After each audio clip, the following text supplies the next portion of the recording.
What's up, guys? Vincent, and I'm making this video because I want to uh, kind of give some advice to people who are interested in what it's like after you graduate college. Because for me, I was someone who took college very seriously, and I really wanted to go to UC Berkeley. I really wanted to do engineering, and my reasons for doing it were that I wanted to get a job.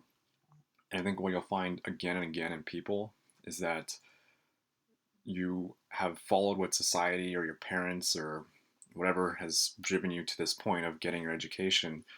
And especially in your later years of college, you start asking yourself, why? Like, why am I doing any of this stuff? And this is very common in 20-year-olds, especially. And you feel a huge pressure to start committing and making decisions like, what kind of career you're going to have and, what are your next steps in life after college. And it can be really scary. And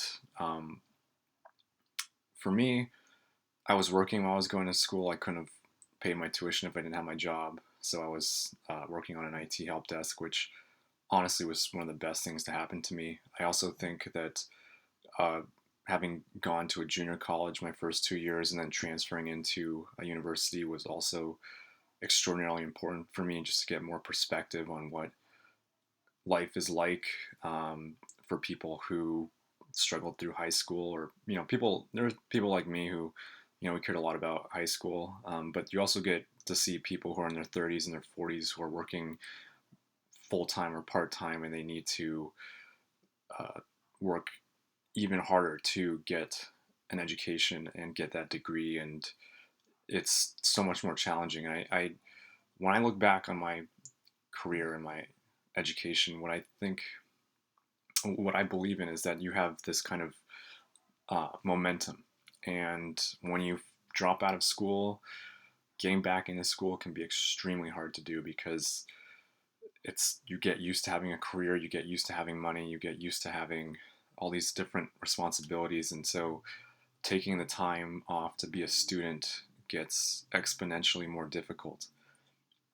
Um, but the topic of what I'm going to try to convey in this video is like how I approach the job market that I think has actually helped me in the long run and I hope can help other people. And that is to not take it too seriously. It's like taking life too seriously. There's a great quote I read on Slack. It was be cool, but also be warm. And you can't worry too much about what your job will be. You just have to kind of take life a day at a time, a job at a time. And your first job out of college, especially if you don't have any experience, especially if you've never joined a lab, if all you have is a degree to talk about, that's about 20 seconds in an interview. And so the way I look at it is think backwards from where you were. Think backwards. Picture yourself being in a room with a job interviewer and imagine what you're going to be talking about. You're going to have your resume, they're going to have your resume, they're going to be asking you several questions about why a particular, why was this experience relevant? And the thing that helps me with applying for job interviews and just interviews in general is that you need to understand fundamentally the purpose of this interaction. It's to determine whether or not you are somebody who is qualified for this role and if you're somebody who will succeed in this role. That is all the employer really cares about. Now, there is also the human element to this, which is, are you a good, decent person I can work with? Because if they sense in an interview that even though you are extraordinarily talented, like, I did engineering, clearly you have some technical skills that would be useful to whatever position I have. But if I can't work with you and you're not a good person and I can't relate to you and I can't talk to you the way I'm talking now with somebody, and if you can't have an open mind when someone disagrees with you and they feel strongly about a particular thing, then you should not be working in that role. And so this is again why I keep trying to convey that your early professional career, based on my experience with my early professional career, will be very hard and you will get rejected several times and you will make several mistakes and you will bomb interviews, you will have terrible resumes, you will have people never reply to you, and you have to be okay with all of this, because at the end of the day, what I truly believe in is that these failures and these rejections end up making you so much more qualified as a professional at the end of the day, because you're used to things not going right, and you're used to picking yourself up afterwards and being more independent and being the kind of person that I would want to have working on my team if I was employing somebody. I have a vision in my head of, if I was the boss, like what would I want to see in my employees? And once you've gotten into your first job, it's getting there. You got accepted, you got the offer, you're making some money now. Great work, but you also need to now prove yourself and show that you are more than just the person who knew how to interview well and give a good sales pitch. And sales pitches for me are things that I really struggle to do, because I am an introvert and I do not like giving people hard sells. I won't give people hard sells. If I don't feel this is something that they would benefit from, I'm not going to waste my time and energy trying to persuade them into going down a bad path that won't end up helping them in the long run. And I have to truly believe that. And if I can truly believe that, my time at a company or my relationship with my boss will end up being mutually beneficial, then that's something where I'll entertain the idea and I'll go to an interview and I will do my best. And when I'm working in that job, I will give it all I have. Um, but at the same time, especially when you're young and you don't have experience, this is part of the interesting part of the professional world, is you come out of college with a degree thinking you're special now, and your brain is thinking on another level. You're confident, you're arguably more confident than you've ever felt in your whole life. And getting the door slammed in your face so many times by employers who are like, you have no marketable skills here. I have every other candidate here has this same major and the same degree from the same college. What makes you special? Why should I hire you? That is the most pointed and direct question you can be asked. And if you can't answer it, you shouldn't be in the interview. And so before you even give an interview, you need to know and have confidence in yourself. And it's exactly like dating. And I'm not an experienced, I'm still entry level. I've had a few jobs now. I've gone on many dates now in college. And for me, one of the really cool things, like dating and interviews, they are very similar. They're different. Dating is completely different. It's your personal life versus your professional life. There's a lot less drama when you're in a professional interview. And if you come off as dramatic, then, in most roles, that's not considered a good thing, because you want people working for you who are going to be cool, calm, and collected when things are not going the way you expect them to go. And at the end of the day, just, and this is me trying to give myself advice too, do not take any of this too seriously. I know there's too many people, too many of my friends, who get so discouraged by rejections and they take it personally that you never really bounce back from them. And that's when it becomes a problem. Me doing what I'm doing right now and actually recording myself giving a video. If you asked me back in high school if I would ever be a YouTuber or a guy who actually can record himself giving a video and not stuttering and clamming up and, just paralyzed right now, I wouldn't have believed it, because I am seriously introverted and I am not confident. But there are certain things in life that I just feel so confident in. It's hard to describe and it's ironic, but like there's just certain things like I really enjoy.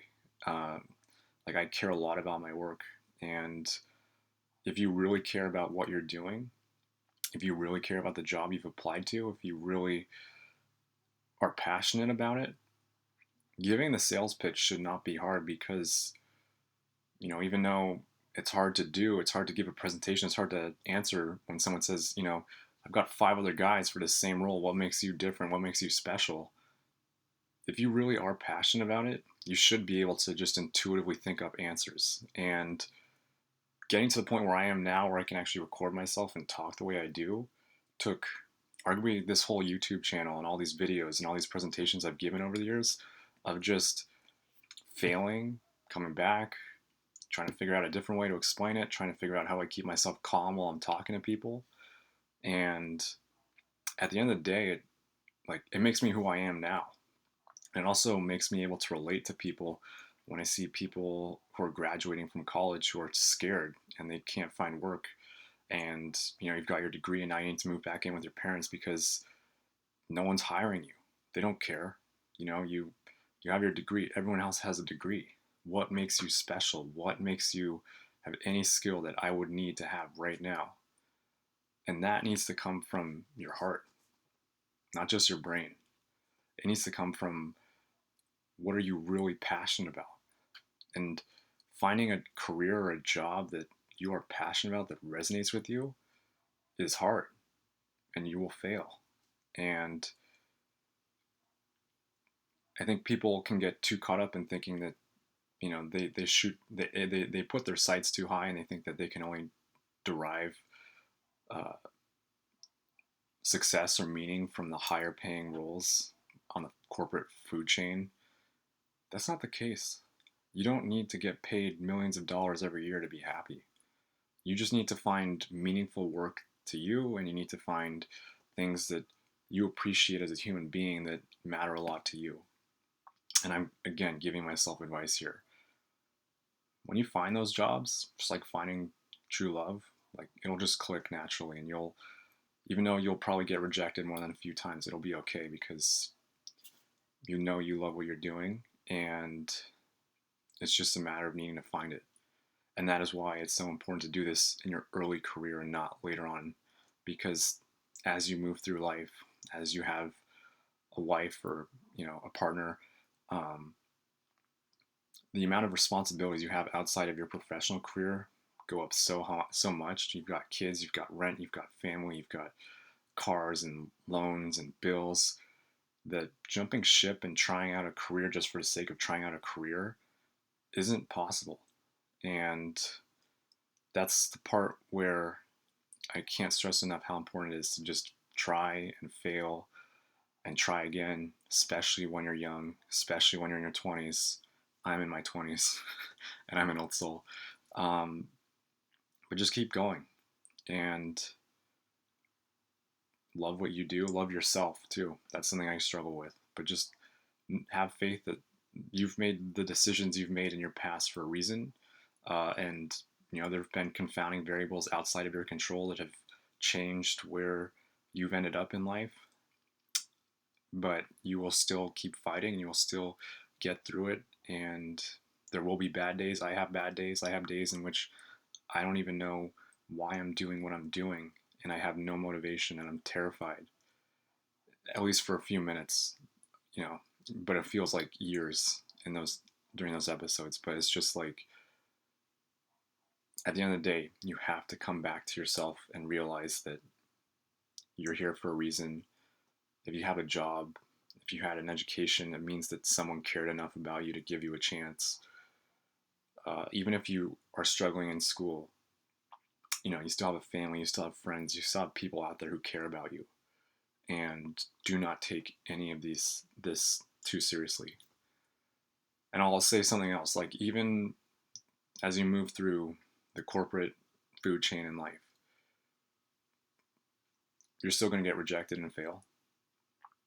And when in the moments of college, you're crying the night before a midterm or a final or a project, or you're freaking out about a presentation because you're terrified that a low grade will somehow not get you that job out of college. Like, I realized this in college. Like, I knew that it shouldn't make that big of a difference if my GPA is, 3.1 instead of 3.2. Your GPA in college really doesn't speak too much volume about you, especially after your first role. After your first role becomes, when you give an interview, the first thing they're going to be wanting to know about you is, what are your selling points as an individual for this particular job and what makes you special.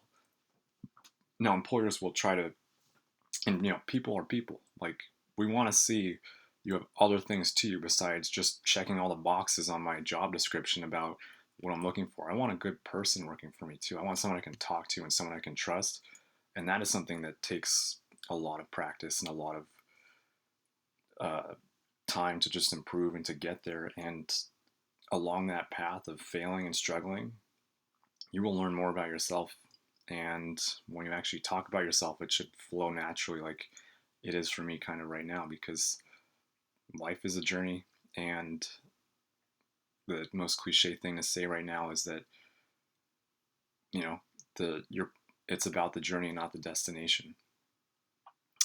Who cares if you end up being a millionaire or you're below federal poverty? It should be about your path getting there. And you should enjoy the path getting there. It's going to have ups and downs and it's going to hurt sometimes, but you just keep going and you believe in yourself and you love yourself and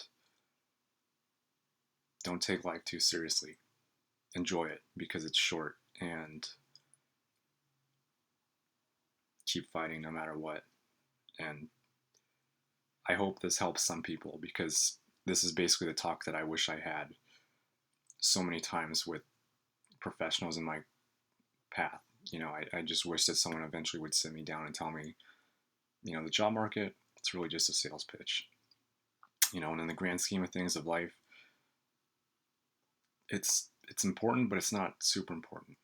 You can't, and you just take it a day at a time and you do your best. And thank you guys for watching, and I'll talk to you later, hopefully.